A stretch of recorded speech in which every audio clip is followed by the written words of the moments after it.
এই যে করল্লা, এই যে করল্লার গাছ। প্রিয় দর্শক, এই দেখেন করল্লা।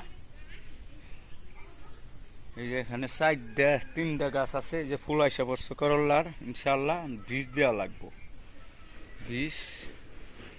বীজ দেওয়া লাগবো। কিছু কয়েকদিন আগে ডিএবি দিছি, পটার দিছি 150 গ্রাম। এই যে ড্যাম সারছে। এই যে এখন ইনশাল্লাহ সেবা যত্ন করতে হবে, কিন্তু বৃষ্টির কারণে পারতেছি না, এই যে দেখেন প্রিয় দর্শক, এই যে করল্লা গাছ, আরো প্রচুর করল্লা গাছ আছে। ওই যে দেখেন প্রচুর করল্লা গাছ, ওই যে দেখেন করলার গাছ ইনশাল্লাহ উঠে গেছে।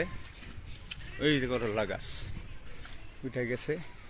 এই যে কদু গাছ, ঝিঙ্গা গাছ। প্রিয় দর্শক, সবাইকে ধন্যবাদ। আসসালামু আলাইকুম।